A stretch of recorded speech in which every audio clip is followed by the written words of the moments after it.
Wrong number वाला प्यार episode 75। खाना खाने के बाद वे लोग कुछ देर यूं ही बातें करते रहे। हर कोई प्रिंस को ही मोटिवेट कर रहा था, उसे तरह तरह उसके फ्यूचर के बारे में बातें, जैसे कि वह आगे चलकर बड़ा सा दुकान डाले, जैसे उसकी और तरक्की हो। यहाँ तक कि अथर्व भी उसे बहुत सारा आइडिया दे रहा था। इस वक्त प्रिंस सभी की बातें सुन रहा था, पर उसके दिमाग में कोई भी बात घर नहीं बन रहा था, क्योंकि वह सच में बहुत अपसेट था, जिसके चलते वह अब यहाँ से जाने का डिसीजन लिया। और रात भी काफ़ी ज़्यादा हो गया था, उन्हें घर पहुँचना था। इसलिए राशि ने भी अथर्व और शगुन से बाय बोली, ताकि वह सब यहाँ से जा सके। प्रिंस और राशि को बाहर तक छोड़ने अथर्व और शगुन दोनों आए, और उसके लिए तेजा ने कैब बुक कर दिया। प्रिंस शगुन को टाइटली हग किया। उसके इस तरह टाइटली हग करने से शगुन तिरछी नज़र से अथर्व को देख रही थी, पर अथर्व के चेहरे को देखकर ही पता चल रहा था कि उसे बिल्कुल भी फर्क नहीं पड़ा, क्योंकि वह उसका बचपन का दोस्त था और वह हमेशा से ही शगुन से ऐसे ही पेश आया करता था। पर उसकी नीयत कभी उसके लिए खराब नहीं हुआ। आज उसका दिल भी टूट गया, पर उसका मन बहुत साफ दिल का है। प्रिंस पहले से ही टूट गया, और अथर्व यह सब रोक टोक लगाकर उसका यह दोस्ती नहीं छीनना चाहता था। वह इतना भी पाप नहीं करना चाहता था, इसलिए वह यह सब देखकर अनदेखा कर दिया। शगुन को बाय बोलकर प्रिंस अथर्व के सामने आया और अपना हाथ आगे बढ़ाया। अथर्व ने भी हाथ आगे बढ़ाया, और प्रिंस धीरे से अथर्व के कान में बोला, अगर तुमने मेरी शगुन को तकलीफ दिया, तुम्हारी वजह से अगर उसकी आंखों में आंसू आया, कसम काली माता की, तुम्हारा लाल खून काले रंग में न बदल दिया तो मेरा नाम प्रिंस नहीं। प्रिंस की बातें सुन अथर्व क्या ही बोले, पर वह अपना चेहरा थोड़ा दूर किया और प्रिंस को घूर कर देखने लगा। उसे उम्मीद नहीं था कि प्रिंस ऐसा कुछ बोलेगा, पर जो भी हो, अथर्व ने उसकी बातों को फनी तरीके से लिया, क्योंकि एक दोस्त अपने दोस्त की हिफाजत के लिए कह रहा था। अथर्व अपने दूसरे हाथ से प्रिंस का हाथ पकड़ थोड़ा जोर से और प्यार से दबाते हुए बोला, बिल्कुल जैसा तुम कहो, जैसा तुम चाहोगे वैसा ही होगा। प्रिंस ने अथर्व के कान में क्या कहा किसी ने भी नहीं सुना सिवाय अथर्व के, और अथर्व ने उसके बातों को बिल्कुल भी सीरियस नहीं लिया। प्रिंस इतना बोलने के बाद अपना हाथ दिखाकर दोनों को बाय किया और राशि के साथ कैब में जाकर बैठ गया, और अथर्व शगुन ने भी उन दोनों को बाय किया। देखते देखते कैब उनकी आंखों से ओझल हो गया। उनके जाते ही वे दोनों जाने के लिए मुड़े। अथर्व ने शगुन का हाथ पकड़ होटल के अंदर चला गया। उनके जाते ही अब शगुन थोड़ा डर लगने लगा कि अथर्व कहीं कमरे में जाने के बाद उसे कोई सजा न दे। वह डर ही रही थी कि अथर्व ने उसका हाथ पकड़ बड़े प्यार से लिफ्ट से होते हुए 8 फ्लोर पर पहुंच गया। जब वे दोनों कमरे में गए तो शगुन की सांस फूलने लगी। शगुन तुरंत अपनी जान बचाते हुए वॉशरूम में भागी। अथर्व सोफे पर जाकर बैठ गया। 10 मिनट के बाद शगुन फ्रेश होकर बाहर आई। उसने अब नाइट कपड़े पहन लिए थे। उसका शॉर्ट गाउन था, जो कि घुटने के ऊपर तक ही था, और वह वॉशरूम से निकल चलते हुए अथर्व के पास गई। वह ज़्यादा देर तक तो वॉशरूम में नहीं रह सकती, इसलिए वह हिम्मत करके अथर्व के पास आकर चुपचाप बैठी। उसको पास में बैठता देख अथर्व उसके कमर में हाथ डाले अपने तरफ खींच। उसके ऐसे खींचने से शगुन उसके गोद में जा गिरी। अथर्व एक उंगली से उसके बालों को साइड करते हुए बोला, तुम मुझसे दूर क्यों बैठ रही हो, क्या हुआ तुम्हें?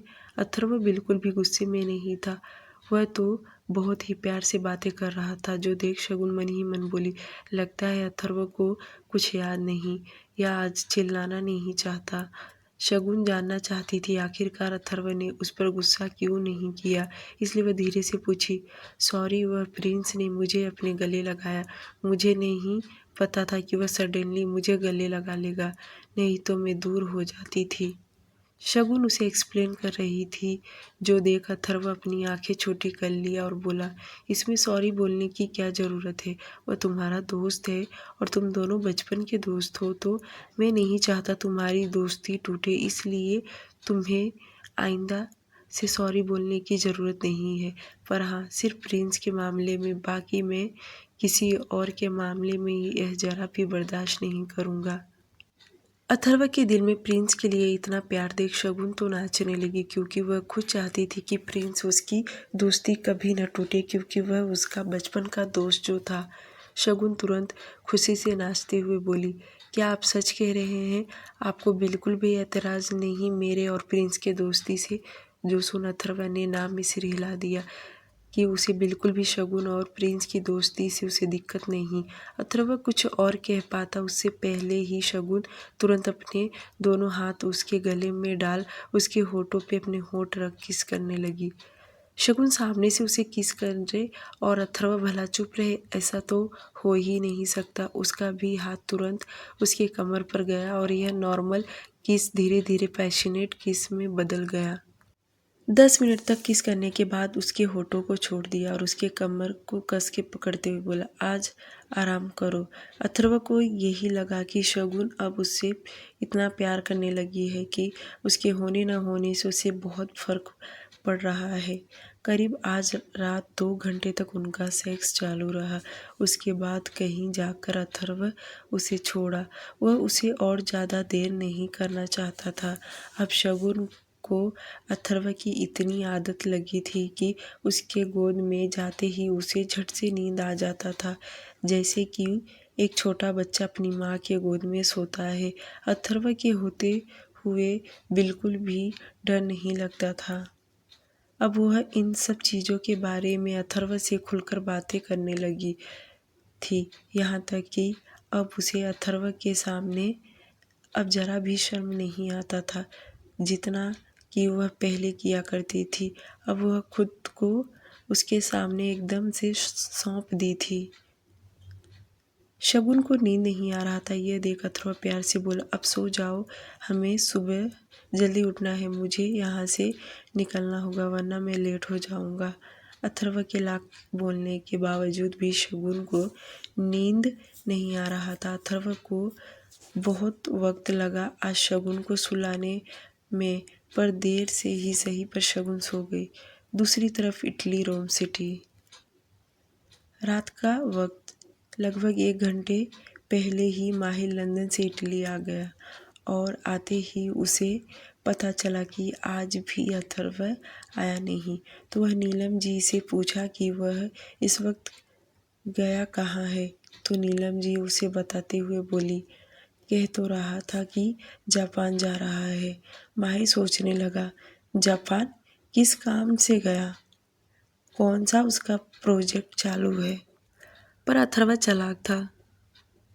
कुछ महीने पहले ही उसके हाथ में एक प्रोजेक्ट आया था जो कि उसने चालू नहीं किया था, बट उसी के रिगार्डिंग उसने सभी को ईमेल कर दिया था, क्योंकि अथर्व को माहिर की आदतों के बारे में पता है कि वह हर किसी को पागल बना सकता है, पर माहिर को नहीं। माहिर का शातिर दिमाग 24 घंटे काम करता था।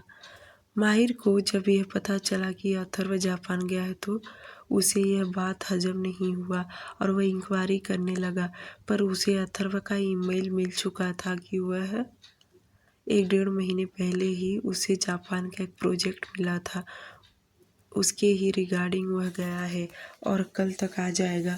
माहिर खुद थक हार कर आया था, जिसके चलते उसने आज अथर्व को कॉल नहीं किया, बल्कि नीलम जी के साथ खाना खाकर वह अपने कमरे में जाकर लेट गया। कुछ ही देर बाद उसे उसके मोबाइल पर एक मैसेज आया। मैसेज का आवाज़ सुनते ही माहिर तुरंत अपने हाथ में मोबाइल ले मैसेज ओपन करके चेक किया। ये मैसेज उसके इंडिया वाले ऑफिस से आया था। माहिर जो बेड पर लेटा था, वह मैसेज देख उठकर तुरंत बैठ गया और पूरा बारीकी से सारे मैसेज पढ़ने लगा। इसके साथ 2-3 पिक्चर्स भी थे जो कि वह गौर से देख रहा था। ये पिक्चर किसी और के नहीं बल्कि दिशा और आर्य के थे, जो कि इन दोनों इस वक्त कैंटीन में बैठकर चाय पी रहे थे। दोनों एक दूसरे से हंस हंस के बातें कर रहे थे। यह जो कोई था जिसने दिशा और आर्य के फोटो माहिर को भेजा था, इससे पता चल गया कि माहिर ने अपनी गैर हाजिरी में किसी को तो रख कर गया था जो कि दिशा पर नज़र रखे, और वह इंसान यहाँ की हर एक बात का खबर माहिर को दे रहा था। यह सब देखने के बाद माहिर बहुत देर तक सोचता रहा। उसके बाद अपना मोबाइल साइड में रख बेड पर लेट गया। उसकी आंखों में जो कुछ पहले नींद था, अब वह गायब हो गया। Next morning holiday hotel. आज दोनों एक साथ सोकर उठे और वे दोनों साथ में बात भी लिया। उसके बाद अथर्व ने शगुन को रेडी किया, जैसे कि उसके बालों को सुखाना, उसे कपड़े पहनाना और उसकी छोटी छोटी उसने काम किया जो कि शगुन को भी उसे करने दे रही थी, क्योंकि उसे भी इन सब चीज़ों का आदत जो लगा था और अब उसे अच्छा भी लगता था। थोड़ी देर के बाद वे दोनों कैफेटेरिया में ब्रेकफास्ट के लिए आ गए और साथ में उन्होंने नाश्ता किया।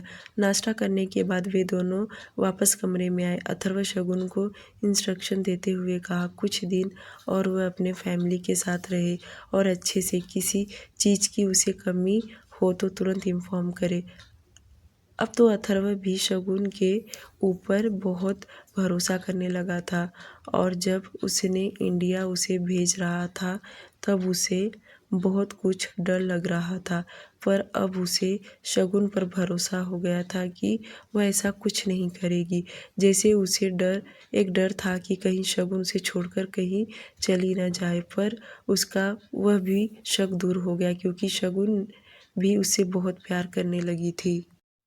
अब वह कभी भी उसे दूर जाने के लिए नहीं कहती, बल्कि उसके होने से अब उसे भी अच्छा लगता था, जो कि अथर्व को अच्छे से समझ गया। अथर्व ने शगुन को गोल्ड कार्ड दे रखा था। अगर वह दिन में कितना भी पैसे उड़ाती तो भी अथर्व उसे कभी पूछताछ नहीं करता, बल्कि उसने तो उसका अकाउंट अपने अकाउंट में अटैच कर रखा था। वह चाहे जितना भी पैसे उड़ा सकती थी। अथर्व को ये बात तो पता था कि शगुन कभी कार्ड इस्तेमाल नहीं करती, बल्कि उसे कैश ही लगता है, और इटली से इंडिया आने के लिए वह अथर्व से सिर्फ 30,000 ही मांगी थी, जो सुनकर अथर्व को भी बहुत अजीब लगा। अब अथर्व ने उससे पूछा कि क्या तुम्हें और कैश में पैसे चाहिए? जो सुन शगुन बोली, हाँ चाहिए। जो मेरे पास कैश था वह मैं और राशि दीदी घूमने में खर्च किए, यहाँ तक कि हमने बहुत कुछ खरीदा भी। वैसे तो अथर्व ने तेजा को भी कार्ड दे रखा था कि शगुन जहाँ जाए वह उसके लिए कार्ड यूज़ करे, क्योंकि शगुन जल्दी कार्ड यूज़ नहीं करती, यहाँ यह इस्तेमाल करती ही नहीं थी। अथर्व उसकी हर एक ज़रूरत की चीज़ों को बड़े अच्छे से ख्याल रखता था, और 10 बजते ही शगुन के पेरेंट्स भी होटल आ पहुँचे और वे लोग भी आज अथर्व से मिले। श्याम जी को यही लगा कि अथर्व आया है तो ज़रूर शगुन को लेकर चला जाएगा, पर ऐसा कुछ नहीं हुआ, बल्कि अथर्व सामने से उन्हें कहा कि उनकी बेटी और कुछ दिन यहाँ रह सकती है, जब वह कहेंगे तब उसे वह लेकर जाएगा।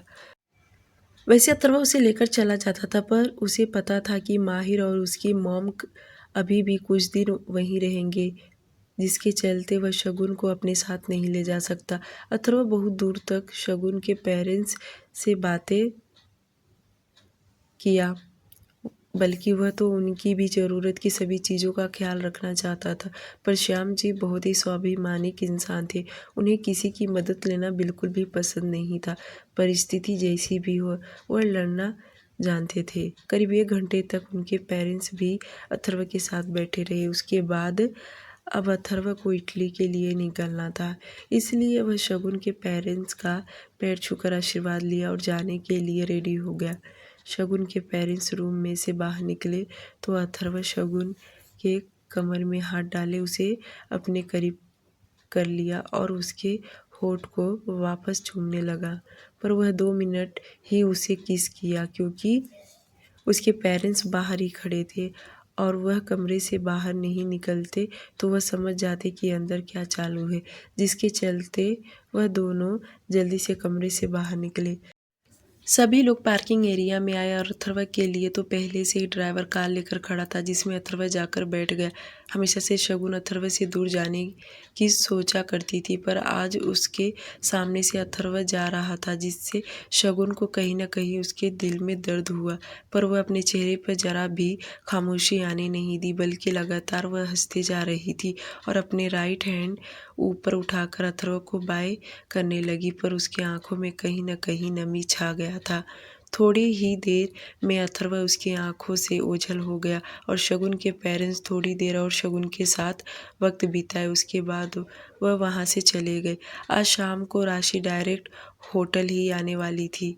दूसरी तरफ राशि का ऑफिस। राशि होट रोज होटल से डायरेक्ट ऑफिस आना, ऑफिस से डायरेक्ट होटल जाना, उसे यही लगा रहता था कहीं न कहीं फिर से कोई प्रॉब्लम ना हो जाए, जैसे कि प्रिंस ने उसे देख लिया था। इस बार कोई और ना देख ले, नहीं तो बहुत बड़ा प्रॉब्लम हो जाएगा। राशि अपने कैबिन में बैठी यही सब सोच रही थी। उसे कुछ समझ में नहीं आ रहा था कि कैसे प्रॉब्लम सॉल्व करे। फिर उसे याद आया कि उसके वीर सर तो बहुत समझदार हैं और उसकी प्रॉब्लम समझ कर भी लेंगे, जिसके चलते वह आज वीर से बातें करने का सोची। दोपहर में लंच करने के बाद राशि डायरेक्ट वीर के कैबिन में गई और वह वीर से परमिशन मांगते हुए बोली कि उसे कुछ बात करना है। वीर ने भी उसे बैठने के लिए कहा। राशि उसके सामने वाले चेयर पर जाकर बैठ गई और हिचकिचाते हुए बोलने की कोशिश कर रही थी, पर बोल नहीं पा रही थी। जो देख वीर बोला, कहो राशि, क्या कहना है तुम्हें? क्या प्रॉब्लम है जो तुम्हें इतना वक्त लग रहा है बोलने के लिए? ये सुनते ही राशि हिम्मत करते बोली, वीर सर, मुझे कुछ दिन के लिए छुट्टी चाहिए। मेरा मतलब है कि आपको तो मैंने अपना प्रॉब्लम बताई थी कि मेरी बहन, छोटी बहन इटली से यहाँ। राशि बोल ही रही थी कि वीर उसकी बात बीच में काटते हुए बोला, हाँ, तुम्हारी इटली वाली बहन यहाँ होटल में रह रही है और तुम उसके साथ रहती हो, और यह बात मैं किसी को ना कहूँ, यही ना? वीर ने उसकी आगे की बातें कह दिया, जो सुन शगुन मुस्कुरा दी। अब उसे कहीं न कहीं अच्छा लगने लगा और वह बोली, हाँ सर, पर आप सही कह रहे हैं, पर इस बार मुझे छुट्टी चाहिए सर। वह एक्चुअली उस दिन मैं यहाँ से जा रही थी तो मेरा बचपन का दोस्त उसने देख लिया और वह पीछा करते हुए होटल जा पहुँचा। अब उसे भी पता चल गया है, तो हम लोग नहीं चाहते कि बाकी लोगों को पता चले, इसलिए मुझे कुछ दिन के लिए और छुट्टी चाहिए। राशि जो प्रॉब्लम वीर को बता रही थी वह सीरियस बातें थी, क्योंकि इसी के चक्कर में वीर ने भी उस पर शक कर लिया था कि वह किसी होटल में किसी और से मिलने आई है, पर उसका शक बाद में क्लियर हो गया। पर अगर उसके रिलेटिव ने देखा तो यह बात बहुत बढ़ सकती है। वीर समझदार था और उसकी प्रॉब्लम समझ भी गया और उसने बिना देरी किए बोला, कोई बात नहीं, अगर तुम्हें छुट्टी चाहिए तो तुम छुट्टी ले सकती हो, बट तुम होटल में रहकर काम करती रहना और मुझे टाइम पर ईमेल कर देना। और हाँ, जब कुछ अर्जेंट हो या बहुत ज़रूरी हो तो मुझे कुछ टाइम के लिए ऑफिस आना पड़ेगा, या तुम मुझे इन्फॉर्म कर देना, मैं आ जाऊँगा। वीर की इतनी समझदारी वाली बातें सुन तो राशि बहुत खुश हो गई, बल्कि वीर का यह नेचर और इतना उसे भाने लगा कि वह क्या ही बोले।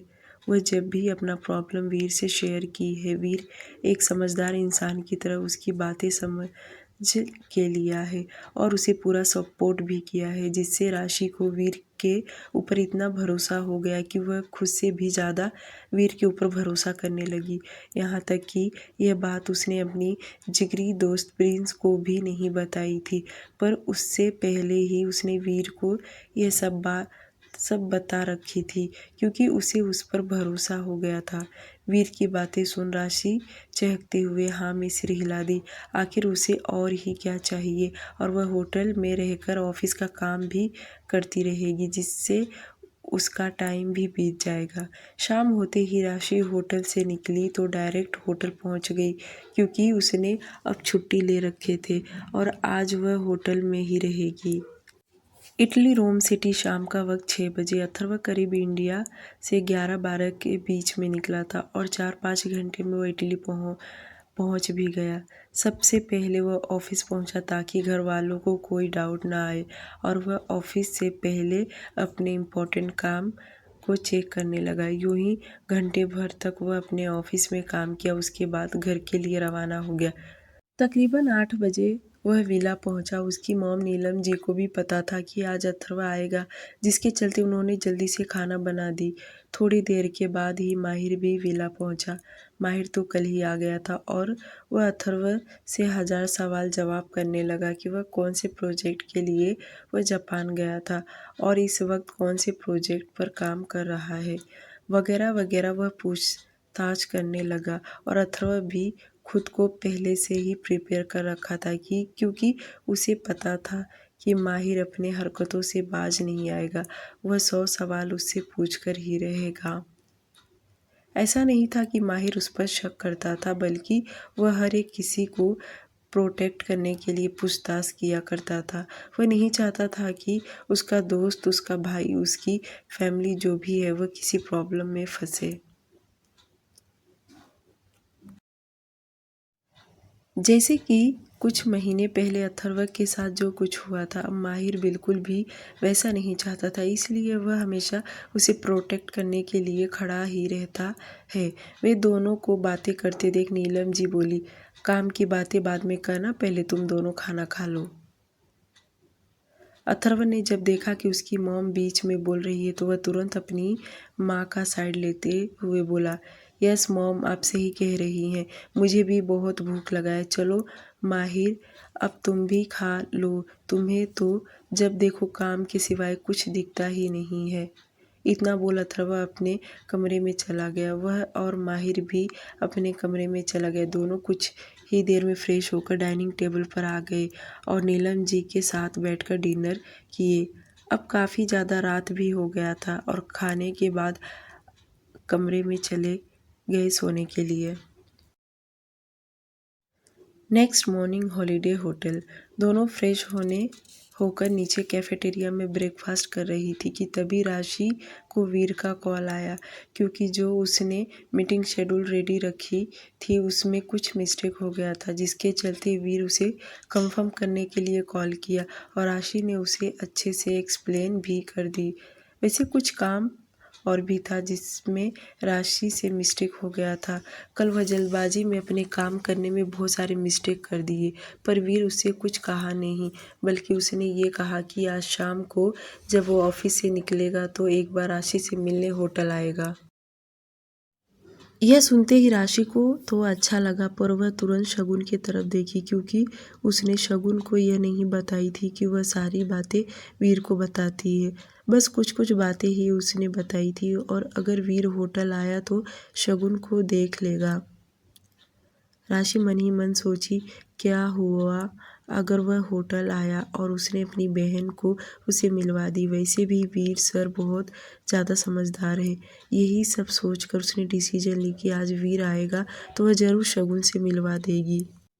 शाम होते ही वीर ऑफिस से निकला तो डायरेक्ट होटल हॉलीडे पहुंचा। राशि को भी पता था कि अब वीर आने ही वाला है, इसलिए वह शगुन को अपने साथ लेकर नीचे कैफेटेरिया में आई।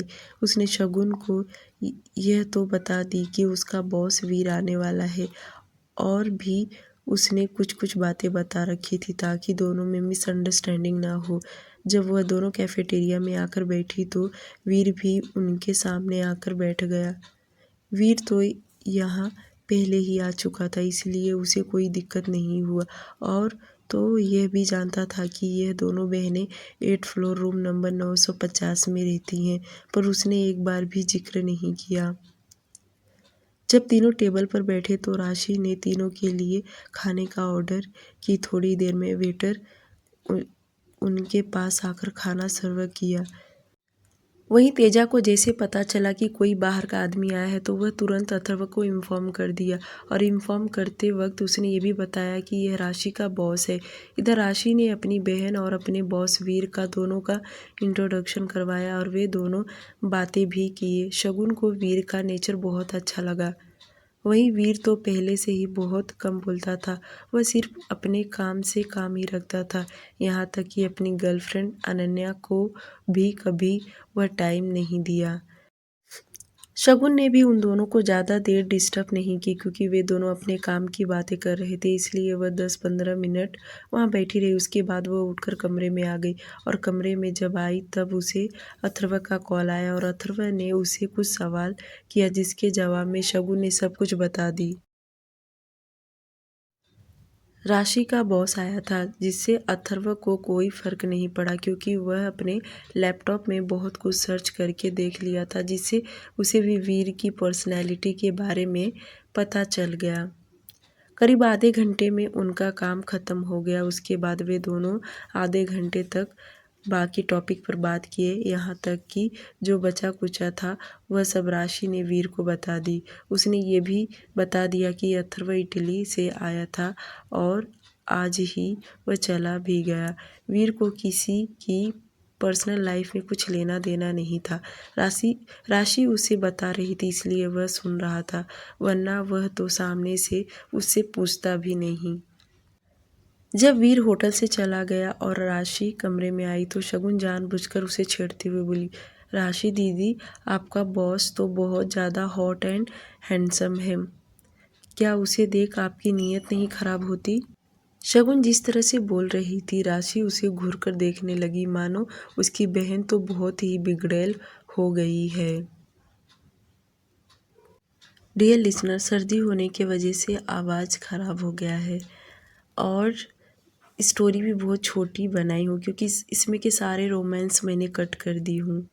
बाकी आप लोग स्टोरी को लाइक और चैनल को सब्सक्राइब कर दीजिए।